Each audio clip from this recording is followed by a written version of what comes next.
Kanker tulang ini kalau saya bilang istilahnya tuh kayak undian berhadiah ya. Oh, dan berhadiah. Iya, Kenapa tuh, Dok? kenapa dibilang undian berhadiah? Karena nggak semua orang bisa terkena ini. Oke. Ada yang dia keluarganya mempunyai riwayat cancer, ternyata cucunya kena cancer.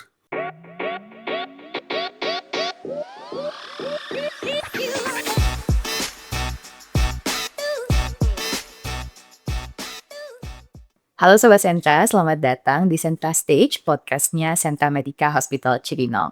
Nah, hari ini kita akan bahas sesuatu yang tentunya menarik banget, yaitu tentang kanker tulang. Nah, Sobat Sentra sudah familiar belum tentang hal itu? Mungkin kalau kita dengar tentang kanker tulang, banyak orang berpikir, wah cara satu-satunya harus diamputasi. Tapi apakah betul? Nah, hari ini kita akan bahas bersama narasumber kita, yaitu ada Dr. Hedi Rahmat Primana, spesialis ortopedi, subspesialis onkologi ortopedi, konsultan magister manajemen. Selamat pagi dokter. Selamat pagi. Sehat, Dok? Sehat. Oke, dokter izin ini kita akan membahas sesuatu yang mungkin menarik banget nih dok. Ya. Mungkin kalau kita ngomong tentang kanker di jaringan lunak, kanker payudara dan lain-lain sudah common lah ya dok. Tapi ini kanker tulang nih dokter. Nah, izin tanya dokter, kira-kira mengenai kanker tulang sendiri, sebenarnya gejala awal apa sih dok yang paling terlihat bahwa menandakan itu kanker tulang dok? Oke. Yang paling gampang kita lihat yang pertama adalah nyeri dulu. Nah, apakah dia nyeri atau enggak? Nah, pada suatu saat dia nyeri, biasa dia akan diikuti dengan adanya benjolan. Nah, benjolan yang kita lihat dia akan semakin lama semakin membesar, membesar, membesar. Karena kanker tulang itu pun masih dibagi menjadi dua. Ada yang satu benign atau jinak, yang satunya lagi ganas. Nah, oleh karena itu yang kita lihat adalah proses perkembangan dari si benjolannya itu dan apakah nyeri apa enggak. Gitu. Karena kita harus membedakan nyerinya itu juga. Begitu. Oke, berarti 2 poin ya dok, dari nyeri dan ada benjolan yang progresif atau makin Betul membesar. sekali. Nah dok, biasanya kan kalau orang awam tuh dok, nyeri itu dianggapnya kayak kecapean doang nih dok, atau Oke. pegel-pegel. Nah Ya. bedainnya gimana sih dok nyerinya tuh? Oke. Biasanya kalau nyeri karena cedera, kita omong cedera dulu ya. Kalau cedera itu kan biasa ada penyebabnya. Satu, misalnya dia terbentur atau dia eh, terjatuh sesuatu, terkena kaki, intinya adalah suatu trauma. Nah, tapi kalau tumor itu tidak ada pencetus apapun, terus tiba-tiba dia nyeri dan nyerinya itu sangat nyeri sekali, tidak bisa ditahan. Begitu. Nah, jadi untuk membedakannya salah satunya adalah apakah ada pencetus sebelumnya. Nah, biasanya dan nyerinya itu pun nanti akan diikuti dengan adanya bengkakan. Nah, tapi kalau cedera, dia bengkaknya itu dan nyerinya akan berangsur-angsur berkurang, berkurang. Sedangkan kalau tumor, dia akan bertambah dan malahan dia tidak akan hilang. Seperti itu. Berarti kalau memang ada nyeri terus konstan ya dok, mengganggu istirahat, Yes, ada betul. terus, itu wajib diperiksakan ya dok tentunya Iya, ke dokter. Baik, setuju. dok, kalau kita ngomong tentang kanker nih dok, Ya. pastinya early detection atau deteksi dini itu berpengaruh nggak sih dok ke kanker tulang ini? Apakah nanti outcome-nya hasilnya akan lebih baik atau gimana nih dok? Betul banget. Jadi semakin kita tahu lebih cepat, itu hasilnya akan lebih bagus. Jadi kalau kita mendeteksi misalnya ada benjolan, wah kita langsung harus aware, kita harus langsung periksa, ini benjolannya apa sih? Begitu. Nah, sedari dia kecil nih benjolan, terus nyerinya udah ketahuan tambah nyeri, terus benjolannya masih kecil. Nah, selama itu dia masih awal, hasilnya tuh pasti akan bagus banget.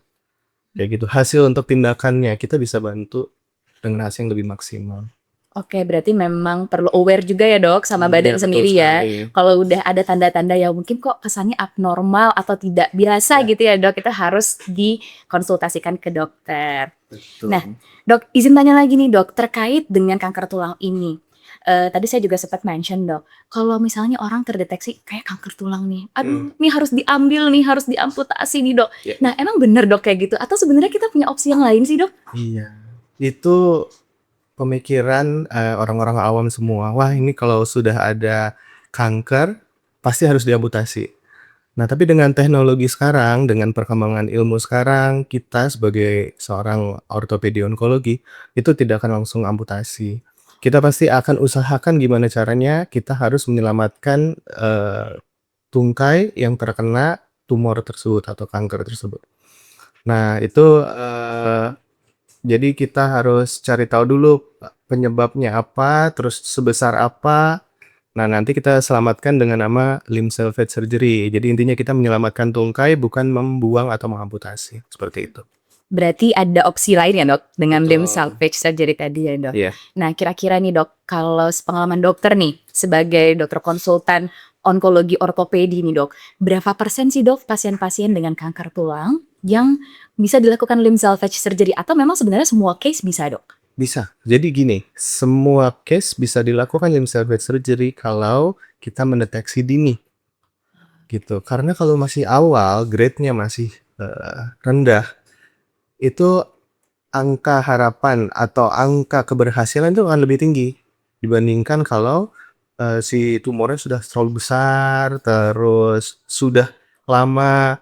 Kebiasaan orang-orang, teman-teman atau orang-orang awam, ada benjolan, "Oh dibiarin dulu aja lah, ditunggu dulu." Nah, ternyata tambah lama tambah besar dan ternyata grade-nya lebih besar. Nah, pada saat grade yang sudah lebih besar tersebut, sudah terlambat, nah itulah yang kita sulit untuk melakukan limb salvage tadi. Jadi kenapa kok jadinya dilakukan amputasi, karena sudah terlalu berat, grade-nya sudah terlalu besar, seperti itu. Berarti memang deteksi dini itu kunci penting ya dok, Penting dalam banget. tata laksana si kanker tulang ini Iya. ya. Nah sebenarnya dok, kalau pasien terdeteksi atau terdiagnosis kanker tulang, apa sih dok yang terjadi sama tulangnya? Kok bisa sampai disebut kanker tulang gitu dok? Oh iya, jadi kanker tulang itu juga sebelumnya harus kita tahu bahwa itu ada 2.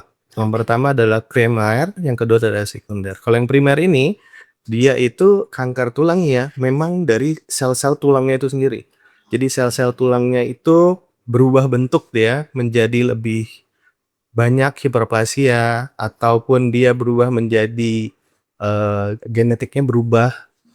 Nah, akhirnya menjadi si sel yang normal tersebut jadi sel tumor. Sedangkan kalau yang sekunder itu adalah penyebaran biasanya. Pada pasien-pasien dengan misal kayak kanker di payudara atau kanker di tiroid atau di abdomen atau di bagian manapun. Nah, terus dia menyebar ke tulang. Nah, itu kita sebut sebagai kanker tulang sekunder atau yang metastasis atau yang menyebar. Begitu. Oke. Tapi kalau yang dokter lihat nih dok, lebih banyak proporsi yang mana sih dok? Apakah yang primer atau memang ternyata banyak yang sekunder dari kanker origin yang lain gitu dok? Kalau sampai saat ini sih dua-duanya banyak. Tapi untuk nilai atau pastinya di Indonesia kita masih mengumpulkan data-datanya. Tapi kurang lebih itu seimbang. Jadi karena yang terkena kanker payudara atau kanker tiroid itu juga banyak yang akhirnya menyebabkan jadinya metastasis. Sedangkan yang primary pun sama. Karena tulangnya itu menjadi rapuh. Nah, setelah tulangnya menjadi rapuh, akhirnya gampang menjadi patah. Seperti itu. Oke, baik dok. Terkait screeningnya sendiri dok, kalau kita Yes. ngomongin deteksi dini, mungkin kan orang, aduh jadi aware juga nih. Saya ada nggak ya suka nyeri-nyeri? Screeningnya biasanya apa sih dok yang bisa dilakukan untuk deteksi si kanker tulang ini dok? Kalau misalnya orang normal datang, biasanya kan kita screening kayak MCU ya, Oke. pemeriksaan biasa. Tapi kalau paling pertama kali paling gampang dan bisa kita tahu itu dari ronsen aja dulu, ronsen plain X-ray. Nah, jadi kita tahu nih dari seluruh tubuh nih, kira-kira ada nggak benjolan atau di mana. Tapi biasanya sebelum kita melakukan itu, kita orang yang misalnya ingin mengecek itu harus tahu dulu apakah ternyata dia memang tadi punya benjolan atau ada keluhan nyeri-nyeri kayak gitu. Oke, berarti dari keluhannya dulu ya. Iya, harus ada keluhannya dulu, betul. Oke, dok, mau tanya lagi nih dok, kalau misalnya pasien dengan kanker tulang, itu apakah ada range umurnya dok? Anak-anak lebih banyak atau dewasa lebih banyak, atau dari jenis kelamin dok? Oh ternyata perempuan lebih banyak atau laki-laki, atau gimana dok? Boleh Iya, jelasin dok? jadi ini yang khasnya pada kanker ya. Jadi di anak-anak tuh ada sendiri dia kanker yang sering di anak-anak. Ada juga kanker yang sering pada orang dewasa, ada juga orang yang tua, kayak gitu. Kalau orang tua biasanya kansernya kanker yang metastasis atau penyebaran, kanker sekunder. Sedangkan kalau yang primer biasa pada dewasa muda atau pada anak-anak. Nah, kita bisa tahu salah satu namanya ada osteosarkoma, terus ada Ewing sarcoma, ada giant cell tumor, itu beberapa tumor-tumor yang sering kita temui untuk di kanker tulang. Seperti itu. Kalau yang paling utama sering banget dokter temuin di Indonesia top tier-nya nih dok, jenisnya tuh yang mana sih dok? Kalau kita di sini di Indonesia kebanyakan tuh ada osteosarkoma. Osteosarkoma. Yang kedua tuh ada giant cell tumor dan yang ketiga tuh ada Ewing sarcoma. Seperti itu. Oke, dan itu memang banyak ya dok populasinya pasien-pasien yang terkena penyakit tersebut ya dok? Iya. Oke, baik. Kalau dari 3 jenis itu dok, berarti semuanya juga bisa dilakukan limb salvage surgery tadi Betul dok ya? sekali. Oh oke, Bisa. berarti tidak hanya penyakit-penyakit tertentu ya dok? Ya. Oke. Tapi dengan syarat tadi, kita harus mendeteksi secara awal sehingga si tumornya tuh belum menjadi besar atau menjadi terlalu besar dan berat. Grade-nya seperti itu. Berarti deteksi awal lagi ya dok? Iya. Nah jadinya teman-teman sobat sentra sekalian, kalau memang ada gejala nyeri, ada benjolan yang makin lama makin membesar, wajib untuk konsultasi ke dokternya. Nah dok, tadi kan kita udah bicara tentang gejalanya, tentang treatmentnya. Pastinya kita nggak lepas dari preventif atau pencegahan.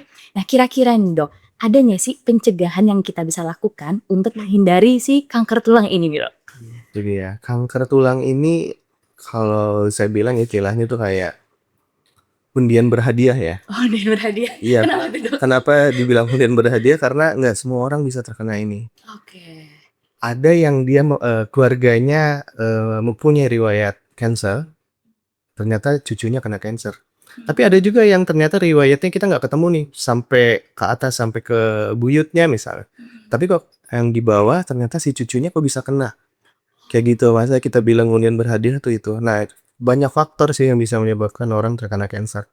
Salah satunya misalnya environment lah, misalnya sekeliling kita. Zaman dulu mungkin polusi nggak sebesar atau separah sekarang, tapi sekarang polusi udah tambah parah.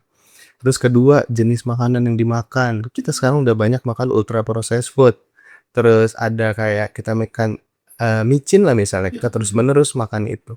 Nah, itu bisa juga merubah gen atau DNA di tubuh kita juga. Kayak gitu. Jadi sebenarnya banyak faktor. Tapi ya salah satu yang untuk dihindari kalau saya bilang salah satu penyebabnya itu tadi. Memakan ultra processed food itu harus sangat-sangat dikurangi. MSG atau micin tadi juga harus dikurangi. Polusi, nah ini kan kita nggak bisa ya. Untuk polusi kita menghindari polusi gimana caranya ya. Tapi paling minimal ya kita misalnya menggunakan masker dan lain-lain. Mungkin dari situ ya, makanan, terus ya polusi, itu salah satu yang bisa merubah tubuh kita yang akhirnya menjadi suatu cancer. Tapi utamanya adalah yang sampai saat ini dari ilmu yang saya pelajari itu perubahannya selain dari makanan itu adalah kayak salah satu pencetusnya. Tapi yang paling utama adalah memang perubahan dari gennya sendiri atau DNA-nya sendiri seperti itu. Makanya dibilang undian berhadiah ya. Iya, Karena betul kalau saya sekali. tahu ya. Dok, gimana kalau tentang rokok? Nah, kalau cancer kan related banget nih sama rokok. Apakah kalau kanker tulang ini juga related dok dengan rokok? Mungkin ya kalau misalnya kanker tulang dari rokok itu nggak langsung. Tapi misalnya pasien dengan kanker paru-paru terus akhirnya menyebar ke tulang bisa. Kayak gitu ya. Tapi kalau secara langsung dari rokok langsung jadi kanker tulang sih enggak. Berhubungan tapi tidak langsung ya dok ya. Yes, betul. Akhirnya jadi yang secondary tadi ya dok ya. Iya. Oke dokter. Mungkin sebelum penutup nih dok, kira-kira ada nggak dok pesan dari dokter nih untuk sobat sentra sekalian nih supaya nggak takut untuk memeriksakan dirinya kalau ada keluhan ke dokter? Nah itu dia sobat sentra semua. Yang paling penting adalah memeriksakan diri dulu. Nggak usah takut. Kenapa nggak usah takut? Karena yang menentukan apakah nanti mau dilakukan tindakan atau mau tidak mau dilakukan tindakan itu semua adalah dari pasien itu sendiri. Dokter hanya memberikan solusi, memberikan bantuan, tapi yang memutuskan adalah pasien sendiri. Jadi nggak usah takut. Tiba-tiba harus dioperasi. Nah, kalau pasien yang nggak mau, tetap nggak harus. Tapi lebih baik kita mengetahui lebih awal, kita dapat mengobati lebih awal dibandingkan terlambat. Seperti itu. Baik, nah nih dok, kalau misalnya sobat sentra mau konsultasi ke dokter Hendy, dokter Hendy boleh tahu nggak sih prakteknya di Sentra Medica itu hari apa dan jam berapa nih dok? Oke, sobat sentra, saya dokter Hendy praktek di Sentra Medica Cibinong itu dari hari Jumat jam 7 sampai jam 9 malam dan hari Sabtu jam 9 pagi sampai jam 2 sore. Seperti itu. Oke, jadi teman-teman Sobat Sentra sekalian, kalau ada keluarganya atau diri sendiri nih ingin konsultasi ke Dokter Hedi, boleh datang langsung ke Sentra Medika Cibinong ya Dok ya. Iya, betul. Baik, begitu aja Dokter. Terima kasih banyak Dokter Sama-sama, atas ilmu Dokter dan sharingnya Amel. hari ini. Semoga juga bermanfaat bagi Sobat Sentra semua. Sekali lagi Iya. terima kasih Dokter. Oke teman-teman Sobat Sentra, semoga tadi sharing-sharing yang sudah diberikan Dokter Hendi bermanfaat bagi kita semua. Dan sampai jumpa. Sampai jumpa.